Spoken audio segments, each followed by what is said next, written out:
الصلاة والسلام على رسوله الكريم وعلى آله وصحبه أجمعين أما بعد يا أيها الذين آمنوا لا تلهكم أموالكم ولا أولادكم عن ذكر الله ومن يفعل ذلك فأولئك هم الخاسرون وأنفقوا مما رزقناكم من قبل أن يأتي أحدكم الموت فيقول رب لولا أخرتني إلى أجل قريب فأصدق وأكن من الصالحين ولن يؤخر الله نفسا إذا جاء أجلها والله خبير بما تعملون صدق الله العظيم۔ اے ایمان والو، تمہاری اولاد، تمہارے مال تمہیں غافل نہ کر دیں اللہ کی یاد سے، اور جو ایسا کرتا ہے وہی لوگ خاص طور پر ناکام ہیں۔ جو کچھ ہم نے تمہیں دیا ہے اس میں سے خرچ کرو اس سے پہلے کہ موت آئے، اور پھر اس وقت تم کہو یا اللہ پھر تھوڑی مہلت دے دیتا مجھے تو میں خوب کھل کے صدقہ کرتا اور نیک لوگوں میں شامل ہوتا، اور اللہ ہرگز کسی کی وقت کو، موت کو مؤخر نہیں کرتا جب اس کا وقت آ جاتا ہے، اور اللہ جو کچھ تم کرتے ہو وہ سب کچھ جانتا ہے۔ قرآن پاک میں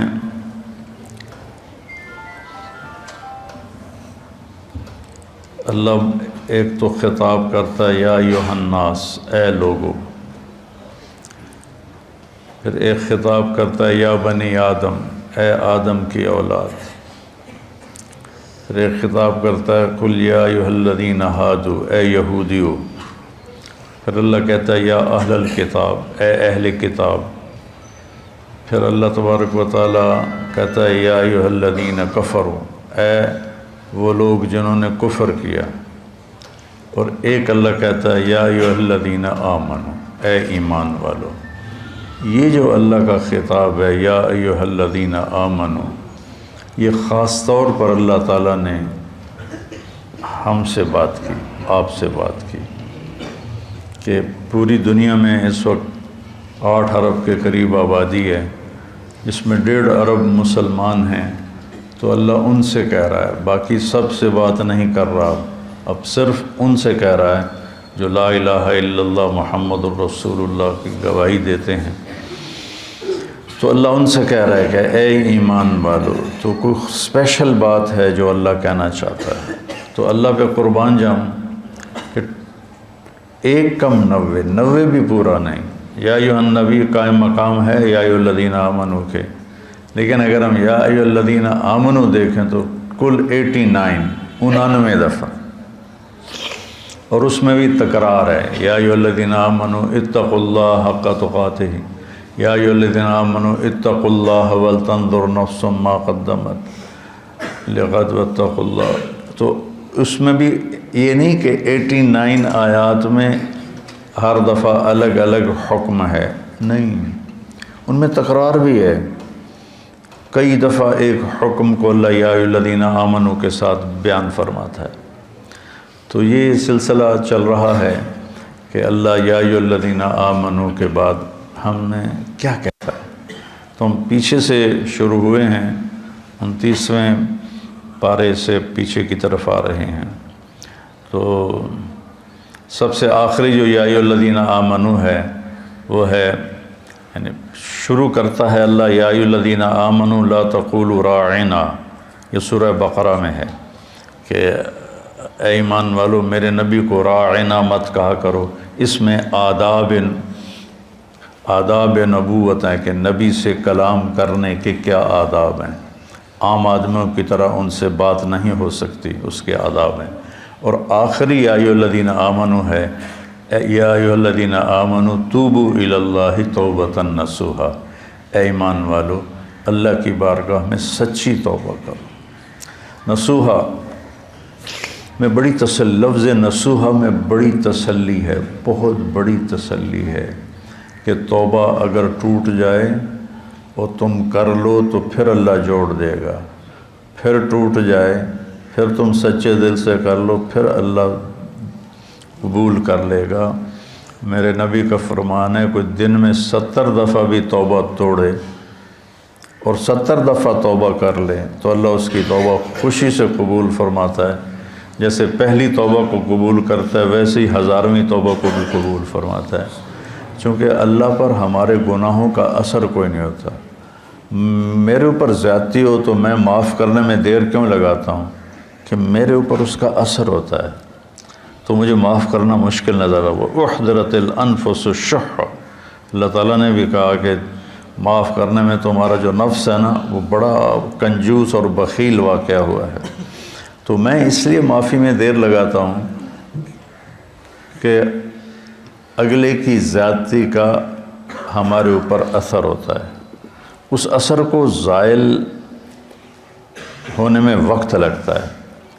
بہت خوش قسمت ہیں جو اس اثر کو فوراً زائل کر کے معافی مانگنے پہ معاف کر دیں، بہت خوش قسمت ہے جس کو معافی مانگنا آ گیا اور جس سے معاف کرنا آ گیا۔ اللہ اس کو بغیر حساب کی کہہ دے گا تو میرے بندوں کو معاف کرتا رہا۔ ایک حدیث بھی یاد آ گئی، آپ نے فرمایا پچھلی امتوں میں ایک شخص تھا، اس کو اللہ کے سامنے پیش کیا گیا تو اللہ نے اس سے پوچھا تیرے پاس کوئی نیکی ہے آج مجھے دکھانے کے لیے؟ کہنے لگا جی میں تو 0 میٹر کوئی نیکی نہیں، 0 میٹر کوئی نیکی نہیں یا اللہ۔ تو اللہ تعالیٰ فرمائیں گے اچھا تو سوچ کوئی تم نے کوئی خیر کا کام کبھی کیا ہو؟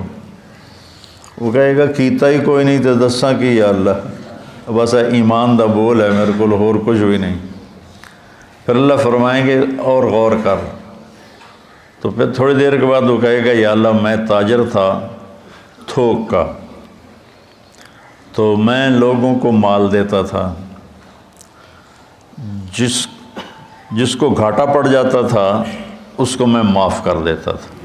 میں اپنے نوکروں سے کہتا تھا اس کو معاف کر دو مت لو۔ یہاں مکان لکھوا لیتے ہیں، آئے ہائے مکانوں کو تالے لگا دیتے ہیں کہ ساڑھے پیسے دے، مکان ساڑھے نہ لکھ کے دے۔ بڑا ظلم ہے، بہت ظلم ہے۔ ہماری تجارت کیا ہر شعبہ ہی ظلم سے بھرا ہوا ہے، ہماری عدالتیں ظالم ہیں تو باقیوں کا ظلم تو پھر کیا کہنا۔ تو جس کو گھاٹا پڑ جاتا تھا یا اللہ تو میں اس کو معاف کر دیتا، میں اپنے نوکروں سے کہتا تھا اس کو معاف کر دو۔ اور جو دینے میں ٹال مٹول کرتا تھا، جیسے ہمارے سارے بازار کا ماحول ہے، پیسے پڑے ہوتے ہیں کہتے ہیں اللہ دی قسم ہے کوئی نہیں، اگلے ہفتے آوے آج، یعنی اتنا بڑا جھوٹ بولتے ہیں اور اس پر قسم اٹھا۔ بیوقوف کم از کم قسم تو نہ اٹھا، جھوٹ بول رہا ہے قسم تو نہ اٹھا، لیکن وہ 2 گناہ کرتے ہیں، ایک جھوٹ بولتے ہیں ایک جھوٹی قسم اٹھاتے ہیں، 2 کبیرہ گناہ ہو گئے۔ الا وقول الزور، میرے نبی فرمایا کہ تمہیں بڑے گناہ بتاؤں؟ الا اخبرکم باکبر الکبائر، کبیرہ گناہوں کے بھی کبیرہ گناہ بتاؤں؟ الاشراک باللہ، شرک کرنا، حقوق الوالدین، والدین کو رول کے رکھ دینا، روند کے رکھ دینا، ذلیل کر دینا، قتل النفس، بے گناہ کسی کو قتل کرنا، اور آپ ایسے ٹیک لگا کے بیٹھے ہوئے یہ بات کر رہے تھے، پھر ایک دم آپ ایسے سیدھے ہوئے کہا الا وقول الزور، اور جھوٹا بول اور جھوٹا بول اور جھوٹا بول اور جھوٹا بول۔ اس کو اتنا دہرایا کہ ابو بکر رضی اللہ تعالیٰ عنہ فرماتے ہیں کہ میرے دل میں آیا کہ اب اللہ کرے خاموش ہو جائیں، اتنا اس کو دہرایا، جھوٹا بول جھوٹا بول جھوٹا بول۔ اور سارے 8 بازار کیا، ریڑھی والے کیا، جھوٹ ہی جھوٹ ہے، جھوٹ ہی جھوٹ ہے، جھوٹ ہی جھوٹ۔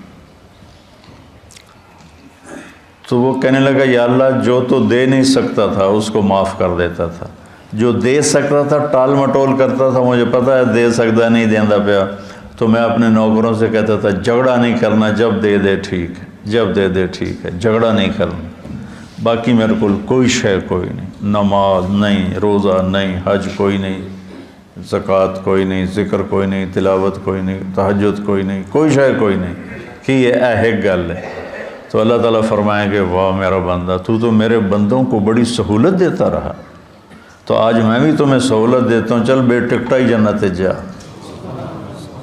یا جاؤ جنت میں۔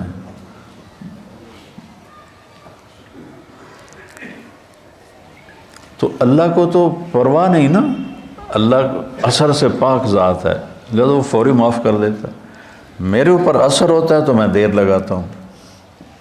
تو ایک معاف کرنا سیکھ لیں اور ایک معافی مانگنا سیکھ لیں، بے حساب جنت میں جائیں گے، چونکہ اس کام کے کرنے والے دنیا میں کوئی نہیں، نہ کوئی زیادتی کر کے معافی مانگتا ہے اور نہ ہی کوئی معافی مانگنے والے کو معاف کرتا ہے۔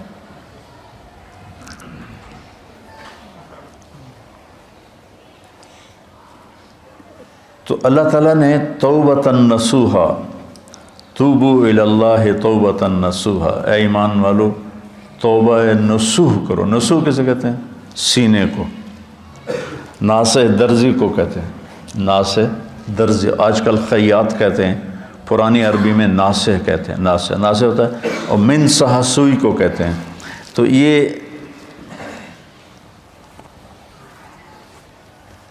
کرتا دھاگے کے ساتھ یہاں سے جڑا ہوا ہے، یہ یہاں سے یہ دھاگے کے ساتھ جڑا ہوا ہے، یہ ہمیشہ جڑے نہیں رہتے، کبھی یہ دھاگے نکل بھی جاتے ہیں۔ جب دھاگے نکل جاتے ہیں تو ہم ان کو دوبارہ سی لیتے ہیں۔ تو لفظ نصوحہ میں یہ تسلی ہے، اگر تمہاری توبہ کبھی ٹوٹ بھی جائے تو پریشان نہ ہونا۔ لوگ تمہیں کہیں گے تو عادت بنا لی ہے، ہر چوتھے دن تیری توبہ، کوئی قبول کوئی نہیں، تو میرے پاس آ جا، میری رحمت کا دربار بہت وسیع ہے، تو جب معافی مانگے گا میں معاف کروں، جتنی دفعہ مانگے گا اتنی دفعہ معاف کروں۔ قارون وہ مجرم ہے جس نے ایسا جرم کیا جو کائنات میں کسی نے نہیں کیا، کہ ایک رسول پر زنا کی تہمت لگائی، موسیٰ علیہ السلام پہ تہمت لگائی ایک عورت کے ذریعے سے، تو موسیٰ علیہ السلام سجدے میں گر گئے۔ اللہ تعالیٰ نے فرمایا زمین تیرے تابع ہے، جو کہے گا وہ کرے گی۔ تو موسیٰ علیہ السلام کھڑے ہوئے زمین سے کہا ابتلعی، نکل جائے اس کو، تو وہ زمین میں دھنسا، پاؤں اندر چلے گئے، کہنے لگا موسیٰ معافی دے دے، آئندہ نہیں کروں۔ موسیٰ علیہ السلام نے فرمایا اور پکڑ لے اس کو، تو وہ گھٹنوں تک چلا گیا، کہا موسیٰ معافی دے دے، آئندہ نہیں کروں۔ انہوں نے کہا اور پکڑ، وہ اور نیچے چلا گیا، موسیٰ معافی دے دے، آئندہ نہیں کروں۔ وہ معافیاں مانگتا رہا اور موسیٰ علیہ السلام کہتے رہے اور پکڑ اور پکڑ، یہاں تک کہ وہ سارا زمین میں دھنس گیا۔ اس پر قرآن نے 2 رکوع اتارے، اِنَّ قَارُونَ كَانَ مِن قَوْمِ مُوسَىٰ فَبَغَىٰ عَلَيْهِمْ، پورے قارون کی کہانی اللہ نے سنائی ہے، وہ اتنا بڑا اس خبیث کا جرم تھا، اور جب وہ زمین میں دھنس گیا تو اللہ تعالیٰ نے جبریل کو بھیجا کہ جا کے کہو موسیٰ سے، موسیٰ تجھ سے معافیاں مانگتا رہا اور تو نے معاف نہ کیا، وَعِزَّتِي لَوْ اسْتَغَاثَ بِي لَأَغَثْتُهُ، مجھے میری عزت کی قسم ایک دفعہ مجھ سے معافی مانگتا، میں اسے معاف کر کے باہر نکال کے کھڑا کر دیتا۔ جو قارون کو معاف کرنے کے لیے تیار ہے، ہم تو اللہ کے حبیب کی امت ہیں، ہمارے پاس تو ایڈوانٹیج بہت بڑا ہے، سفارش بڑی تکڑی ہے پیچھے ہے، بہت تکڑی سفارش ہے پیچھے، 2 جہان کے رسول کی اور اللہ کے حبیب کی۔ اللہ نے کسی نبی کی قسم نہیں کھائی، اللہ نے اپنے نبی کی جان کی قسم کھائی، لعمرک، تیری جان کی قسم۔ اللہ نے کسی کے شہر کی قسم نہیں کھائی، اپنے نبی کے شہر کی قسم کھائی، وَهَذَا الْبَلَدِ الْأَمِينَ۔ اللہ نے کسی نبی کی رسالت پہ قسم نہیں اٹھائی، اپنے نبی حبیب کی رسالت پہ قسم اٹھائی، یاسین والقرآن الحکیم انک لمن المرسلین، مجھے قسم ہے قرآن حکیم کی، آپ میرے رسول ہیں۔ اتنی بڑی ہستی وہ پیچھے ہیں، سفارشی ہیں، اور اس کے باوجود میرے نبی نے فرمایا دیکھو کل قیامت کے دن مجھے رسوا نہ کرنا کہ تم فرائض چھوڑ کر آؤ اور حرام کاریاں کر کے آؤ، پھر مجھے کہو یا رسول اللہ میری جان بچائیں۔ تو دیکھو آپ نے اپنی بیٹی سے کہا یا فاطمہ بنت محمد انقذی نفسک من النار فانی لا اغنی عنک من اللہ شیئا، فاطمہ اپنے آپ کو جہنم سے بچا، اگر اللہ تعالیٰ نے پکڑ لیا تو پھر میں نہیں چھڑا سکتا، میں نہیں چھڑا سکتا۔ تو اللہ نے ہمیں اپنے حبیب دیے ہیں، ان کی وجہ سے تو اگر ہمارے حبیب نہ ہوتے تو ہم بندر خنزیر بن چکے ہوتے۔ جو ہم گناہ کر رہے ہیں وہ پہلی امتوں سے ہزاروں گنا زیادہ ہیں، اور جن گناہوں پہ اللہ نے کونوا قردۃ خاسئین، بندر ہو جاؤ ذلیل ہو کر، وجعل منہم القردۃ والخنازیر، اللہ نے خنزیر بنا دیے، کھڑے کھڑے خنزیر بن گئے، بندر بن گئے۔ اس سے کروڑوں گنا بڑے گناہ ہم کر رہے ہیں، پر ہم انسان ہی ہیں، ہماری شکلیں اللہ نے مسخ نہیں کی کہ پیچھے وہ اپنے حبیب کے آنسو دیکھتا ہے، طائف کا خون دیکھتا ہے، احد کے دامن میں ٹوٹے ہوئے دان دیکھتا ہے۔ ایسے تمہارا نبی تمہارے لیے کیا کیا قربانیاں کر کے گیا، اور ہم نے کس مہربان کو بھلا دی۔ کوئی ایسا مہربان لاؤ تو صحیح جس کے سامنے احد پہاڑ ہاتھ باندھ کے کھڑا ہو کہ آپ حکم کریں میں سونا چاندی بن کے قدموں پہ قربان ہو جاؤں گا۔ اور وہ حبیب رات کے وقت کبھی چارپائی پہ یوں گرتا ہے اور کبھی ایسے ہوتا ہے، حضرت عائشہ ساتھ لیٹی ہوئی، پھر کبھی یوں ہوتا ہے، پھر کبھی یوں ہوتا ہے، اور پھر ایک دم تھوڑا سا آگے بڑھ کے چارپائی کی جو لکڑی ہوتی ہے اس کے اوپر پیٹ کو فکس کر کے ایسے نیچے جھک جاتا ہے، ایسے بالکل نیچے جھک جاتے ہیں، سر زمین کے قریب چلا جاتا ہے۔ تو اس پر حضرت عائشہ رضی اللہ عنہا پریشان ہو کر اٹھ بیٹھتی ہیں، یا رسول اللہ خیریت، کیا ہوا کیا ہوا؟ تو آپ سیدھے ہوئے اور کہا عائشہ بھوک بہت لگ رہی ہے، بھوک بہت لگ رہی ہے۔ تھوڑی سی بھوک لگتی ہے نا روزے میں، 3 دن گزر جاتے تھے میرے نبی کے منہ میں ایک دانہ نہیں جاتا تھا۔ عائشہ بھوک بہت لگ رہی، تو حضرت عائشہ رونے لگی، یا رسول اللہ آپ کے لیے کیا کمی ہے، آپ ہاتھ اٹھائیں ہر شے حاضر ہو جائے گی۔ کہ نہیں عائشہ، اسی فقر میں اللہ سے ملوں گا، میرے بھائی جو نبی تھے وہ اسی طرح فقراء چلے گئے، میں بھی ایسے ہی چلا جاؤں۔ لوگ اپنی اولاد کے لیے رزق مانگتے ہیں، مانگنا بھی چاہیے، مانگنا بھی چاہیے، مانگنا بھی چاہیے۔ اللہ کا نبی اپنی اولاد کے لیے کیا مانگ رہا ہے؟ اللہم اجعل رزق آل محمد قوتا، یا اللہ آل محمد کی روٹی مختصر کر دے، گزارے کی کر دے، گزارے کی۔ تو بہت خوبصورت ہے سب سے آخری ندا، اے ایمان والو توبۃ النصوح کرو، ایسی توبہ جو اس طرح جڑ جائے دین کے ساتھ کہ جیسے دھاگا، سوئی دھاگا کپڑے کو کپڑے سے جوڑ دیتا ہے اور پھر کسی وجہ سے پھٹتا ہے، تمہاری توبہ بھی ایسی ہو کہ پھٹے نہیں، لیکن اگر پھٹ جائے تو پھر لوجد اللہ تواب الرحیم، میرے جیسا مہربان بھی کوئی نہیں، تم آ کے مانگو دیکھو میں کیسے معاف کرتا ہوں۔ اور آج جو ہے اس میں اللہ تعالیٰ نے ایک چیز کی طرف ہمیں اشارہ کیا ہے، اے ایمان والو تم مال اور اولاد کی وجہ سے اللہ سے غافل نہ ہو، عن ذکر اللہ کے ذکر سے غافل نہ ہو جان۔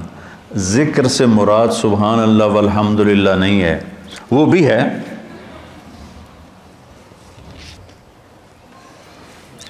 وہ بھی ہے، لیکن ذکر کا مطلب ہوتا ہے یاد، کسی کی یاد آئے، کسی کی یاد آئے تو آدمی اس کا نام لینا شروع کر دیتا ہے، نہیں ایک کیفیت بنتی ہے۔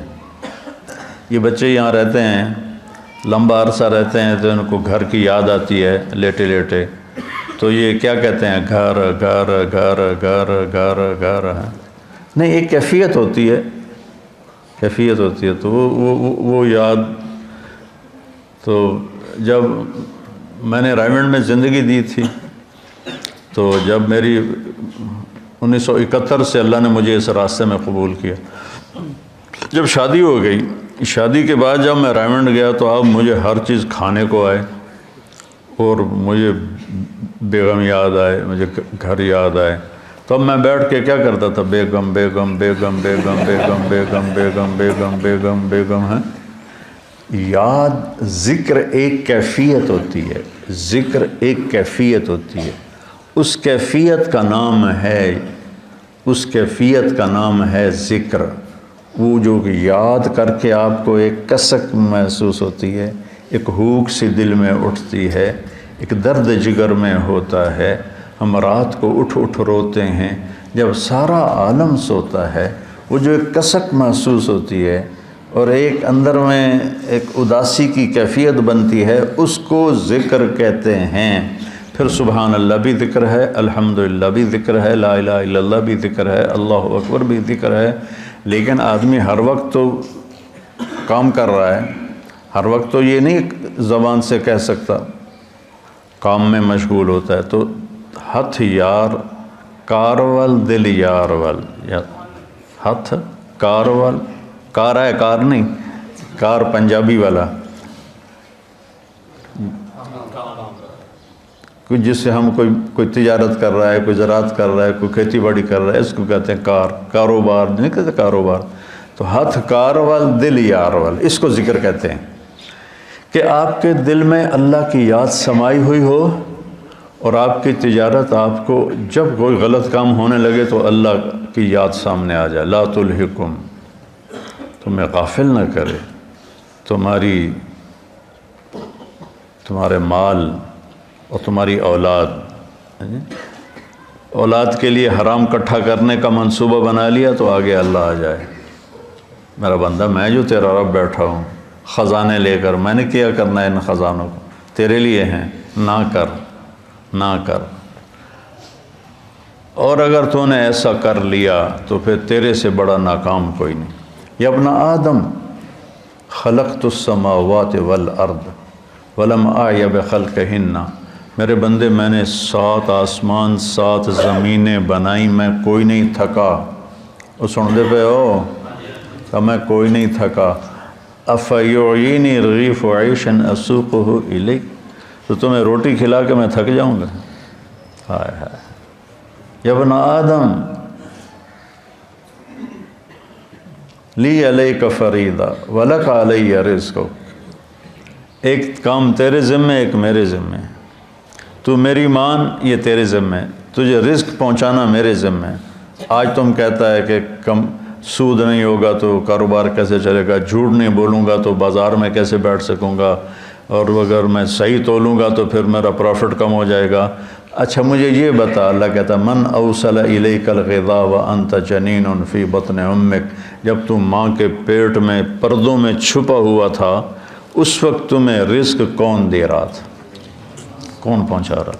اور اس وقت صرف تو نہیں بن رہا تھا، میں جب ماں کے پیٹ میں بن رہا تھا تو میں اکیلا نہیں بن رہا تھا، میرے ساتھ کروڑوں بچے بن رہے تھے، اور ہر بچے کی سٹیج الگ الگ ہے، ایک کے ناک بن رہا ہے، ایک کا کان بن رہا ہے، ایک کی زبان بن رہی ہے، ایک کی انگلیاں بن رہی ہیں، ایک کے گھٹنے بن رہے ہیں، ایک کے ٹخنے بن رہے ہیں۔ تو اگر اللہ ایک سیکنڈ کے کھربویں حصے کے برابر بھی کسی سے غافل ہو جائے، وہ غفلت سے پاک ہے، اگر ہو جائے تو یہ آنکھیں ماتھے کی بجائے پیٹ پہ لگ جائیں، اور انگلیاں پاؤں سے اٹھ کر ماتھے پہ آ کے لگ جائیں، اتنی بڑی کائنات کے اندر نر مادہ کا نظام چل رہا ہے، اور اللہ تعالیٰ کہتا ہے میں ان سب کو رزق پہنچاتا ہوں۔ کس نے پہنچایا تھا تم میں ماں کے پیٹ میں رزق؟ اس وقت کون تھا؟ اچھا، اور جب تو دنیا میں آ گیا، وَلَا لَكَ سِنٌّ تَقْطَعُ، تیرے منہ میں دانت نہیں کہ تو کاٹ سکے، وَلَا لَكَ يَدٌ تَبْطِشُ، تیرے ہاتھ میں طاقت نہیں تو پکڑ سکے، وَلَا لَكَ رِجْلٌ تَمْشِي، تیرے پاؤں میں طاقت نہیں کہ تو چل سکے۔ نہ تو چل سکتا ہے، نہ تو پکڑ سکتا ہے، نہ تو کاٹ سکتا ہے، نہ تو بول سکتا ہے، نہ تو بتا سکتا ہے۔ جب تو اس بے بسی کے عالم میں تھا تو میں نے کیا کیا؟ اَدَرْتُ لَكَ عِرْقَيْنِ رَقِيقَيْنِ يُنْبِعَانِ لَكَ لَبْنًا خَالِصًا دَافِيًا فِي الشِّتَاءِ وَبَارِدًا فِي الصَّيْفِ فَهَلْ يَقْدِرُ عَلَى ذَلِكَ أَحَدٌ غَيْرِي، میرے بندے میں نے جب تو ایسا بے بس تھا، نہ بول سکے، نہ بتا سکے، نہ پکڑ سکے، نہ چل سکے، نہ اٹھ سکے، نہ بیٹھ سکے، نہ خود کھا سکے، نہ پی سکے، تو تیری ماں کی چھاتیوں کو میں نے چشمے بنا دیا، اور وہ تیرے لیے خالص دودھ نکالنے لگے، اور وہ ابلتا ہوا صاف ستھرا شفاف ماں کے دودھ کی تاثیر اگر کوئی برائیوں میں نہ مبتلا ہو جائے 40 سال تک ماں کے دودھ کی تاثیر چلتی۔ میں نے تیرے لیے ماں کی چھاتیوں سے دودھ نکالا جو گرمیوں میں ٹھنڈا اور سردیوں میں گرم ہو کے تیرے منہ میں جاتا رہا، کوئی اور یہ کر سکتا ہے؟ تو آج تو کہتا ہے بچوں کی خاطر کر رہا ہوں، بچوں کے لیے کر رہا ہوں، بیوی کے لیے کر رہا ہوں، کتھوں کھاواں، ہیرا پھیری نہ کراں کتھوں کھاواں۔ ایک ملاوٹ کرنے والا تھا، میں نے اس سے کہا یار تم کیوں ملاوٹ، تیل میں ملاوٹ کرتا تھا، میں نے کہا یار تم کیوں ملاوٹ کرتے ہو؟ وہ کہنے لگا اگر میں صحیح تیل بیچوں تو مجھے ایک ڈرم کے پیچھے 50 روپے بچتے ہیں۔ یہ بہت پرانی بات ہے، 80s کی بات ہے، 80s کی، تو مجھے 50 روپے بچتے ہیں، اور اگر میں ملاوٹ کروں تو مجھے ایک ڈرم کے پیچھے 500 روپے بچتے ہیں۔ 500 روپے میں میرا بجلی کا بل ادا ہو جاتا ہے، تو میں پاگل ہوں جو میں 50 روپے نفع کماؤں، میں 500 کماؤں گا، کیونکہ اس کو اللہ کا رب ہونا یاد نہیں، اس کو ماں کی چھاتیوں کا دودھ یاد نہیں، ماں کے پیٹ میں غذا کا پہنچنا یاد نہیں ہے، اور اس کو آہستہ آہستہ پرواز چڑھنا جوانی تک آنا یاد نہیں، تو کہہ رہا کتوں کھاواں، کتوں کا بھی ہے۔ تو میرا رب کہتا ہے غافل نہ ہونا، غافل نہ ہونا۔ ایک غلط تصور بن گیا ہے، کمائیں گے نہیں تو بھوکے مر جائیں گے۔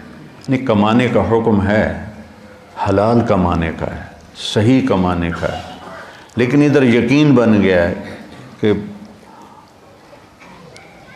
میں ایک دفعہ چلا گیا گورنمنٹ کالج لاہور اپنے دوستوں سے ملنے، تو وہ سارے شفٹ ہو گئے تھے نیو ہاسٹل میں، اقبال ہاسٹل سے نیو ہاسٹل، کچھ میڈیکل کالج چلے گئے تھے۔ تو ایک لڑکا فیصل آباد کا تھا، ظہیر، وہ کنگ ایڈورڈ میڈیکل کالج میں اس کو داخلہ مل گیا تھا، مجھ سے 1 سال آگے تھا۔ تو ہم سارے وہاں اکٹھے بیٹھے تھے کینٹین پر نیو ہاسٹل کی، تو مجھ سے کہتا ہے کیا کر رہے ہو؟ کی کر رہے ہیں آج کل؟ ہے کہ میں مولوی بن رہے ہیں۔ تو کہنے لگا کھاویں گا کتوں؟ اس کو میری بیک گراؤنڈ کا پتہ ہے، چونکہ ہم 5 سال کٹھے رہے سینٹرل ماڈل اسکول میں، تو اس کو میرے بیک گراؤنڈ کا پتہ ہے کہ اللہ تعالیٰ نے مجھے خوشحال گھر میں پیدا کیا ہے۔ تو لیکن اتنا تاثر غلط ہو گیا ہے کہ بازار میں بیٹھے بغیر روٹی نہیں ملتی۔ مجھ سے کہنے لگا کھاویں گا کتوں؟ میں آخیا اللہ دے گا، کہنے لگا اللہ اتو سٹے گا۔ تو وہ ایسے ٹیک لگا کے بیٹھا تھا ایسے، تو میں نے کہا تو کتوں کھاویں گا؟ تو ایسے بیٹھا تھا، کہتا میں ڈاکٹر بن رہا ہوں۔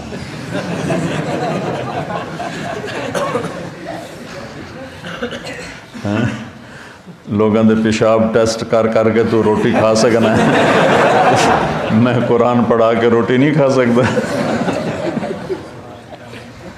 لا تلہکم اموالکم ولا اولادکم عن ذکر اللہ، تمہارے مال و اولاد تمہیں اللہ کی یاد سے غافل نہ کریں۔ من یفعل ذلک، جس نے یہ کر دیا، فاولئک هم الخاسرون، یہ انتہائی ناکام ہیں۔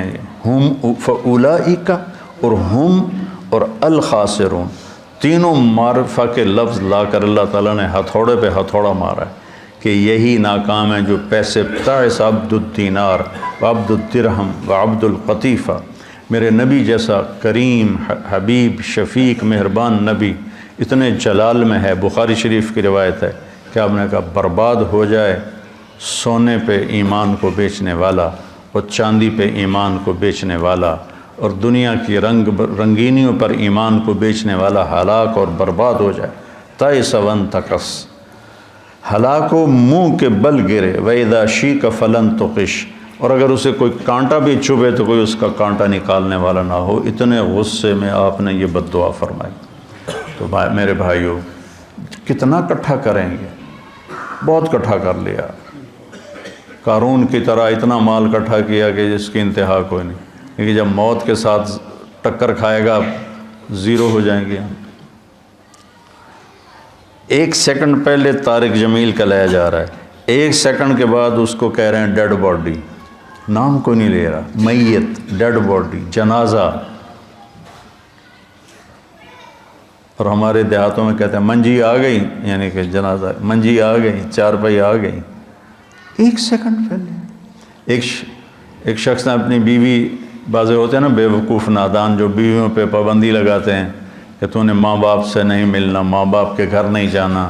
یہ بہت بڑا ظلم و ستم ہے جو ہمارے معاشرے اور ماحول میں ہو رہا ہے کہ بیویوں کو، خود ماں باپ کی گود میں رہتا ہے اور اپنے بیوی کو کہتا ہے تو نے ماں باپ سے نہیں ملنا، اپنے بہن بھائیوں سے نہیں ملنا.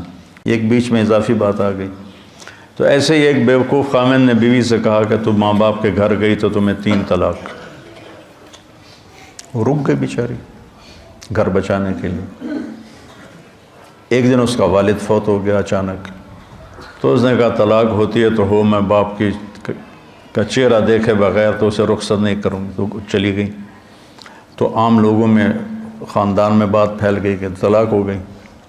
تو جب مفتی صاحب سے پوچھا گیا تو انہوں نے کہا طلاق نہیں ہوئی، کہ وہ اپنے باپ کے گھر نہیں گئی، اس کا باپ مر چکا ہے، اب وہ گھر اس کے بیٹوں کا ہو گیا ہے اور اس کا بھی ہو گیا ہے. تو یہ اپنے گھر گئی ہے، اپنے بھائیوں کے گھر گئی ہے، باپ کے گھر نہیں گئی. ابھی باپ کی ڈیڈ باڈی بیڈ روم میں پڑی ہے اور گھر پرایا ہو گیا. مال وہی ہے جو ہم نے آگے بھیج دیا، پیسہ وہی ہے جو ہم نے آگے پہنچا دیا. امام زین العابدین کے پاس کوئی سائل آتا تھا تو کہتے الحمدللہ، یا اللہ تیرا شکر ہے، تو نے سواری بھیج دی، میرا سامان میرے گھر پہنچانے کے لیے سواری بھیج دی. کیا مطلب؟ کہ میں اس کو دوں گا اور میرا یہ دیا تیرے فضل سے آخرت میں پہنچ جائے گا. تو سواری آ گئی میرا سامان میرے گھر پہنچانے کے لیے. میرے بھائیو، اللہ کی بارگاہ میں دعا کیا کرو کہ یا اللہ، ہم دیکھو جب موت آئے گی نا تو ساری شکلیں تمہاری نظر سے اوجھل ہو جائیں گی، صرف تمہارا اپنا عمل تمہارے سامنے ہوگا. اس لیے اپنے عمل کو خراب نہیں کرنا، اپنے اولاد کے کمانا ہے، رزق حلال کمانا. ایک حدیث بھی سناتا ہوں، جس نے رزق حلال کمایا، بچوں پہ خرچ کرنے کے لیے کمایا، پڑوسیوں پہ خرچ کرنے کے لیے کمایا، سوال سے بچنے کے لیے جس نے رزق حلال کمایا، قیامت کے دن اللہ کی بارگاہ میں 14ویں رات کے چہرہ لے کر آئے گا، 14ویں رات کے چاند جیسا چہرہ لے کر اللہ کی بارگاہ میں آئے گا. من طلب الدنیا حلالا سعیا علی اہلہ تعطفا علی جارہ استعفافا عن المسئلہ. تو قیامت کے دن اللہ کی بارگاہ میں ایسے اٹھے گا کہ اس کا چہرہ 14ویں کے چاند کی طرح چمک رہا. رزق حلال کمانا اتنی بڑی عبادت. تو بھائیو، یہ کمائیاں ہمیں اللہ سے اور اللہ کے رسول کی یاد سے غافل نہ کریں. سبحانک اللہم و بحمدک.